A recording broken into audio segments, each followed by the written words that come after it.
আসসালামু আলাইকুম। রাসূলুল্লাহ সাল্লাল্লাহু আলাইহি ওয়াসাল্লামের একটি হাদিস আছে। হাদিসটা হলো, তুমি যদি বড় হও তাহলে তুমি ছোটদেরকে স্নেহ করবে, আর যদি তুমি ছোট হও তাহলে বড়দেরকে তুমি সম্মান করবে। যদি তুমি এমনটা করতে না পারো তাহলে তুমি রাসূলুল্লাহ সাল্লাল্লাহু আলাইহি সাল্লামের উম্মতি হতে পারবে না। কথাটা বুঝছো? যদি তুমি বড় হও তুমি তোমার ছোট ভাইকে স্নেহ করবে, আর তুমি যদি ছোট হও তাহলে তুমি তোমার বড় ভাইকে কি করবে?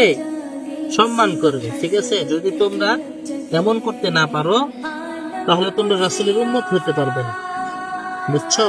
কারণ আমরা শেষ নবীর উম্মত, আমাদের উচিত রাসূল সাল্লাল্লাহু আলাইহি ওয়াসাল্লামের প্রত্যেকটা কথায় আনুগত্য করা। ইনশাআল্লাহ আমরা করব তো? ইনশাআল্লাহ ইনশাআল্লাহ বলতে হবে। ঠিক আছে? ঠিক আছে।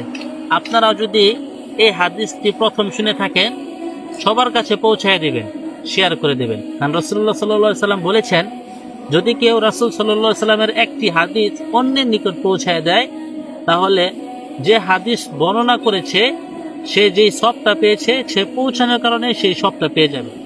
সুতরাং আপনাদের কাছে আকুল আবেদন থাকবে, হাদিসটা সবার কাছে পৌঁছায় দেন। যারা শুনে নাই সবাই যেন এই হাদিসটা শুনতে পারে। আসসালামু আলাইকুম।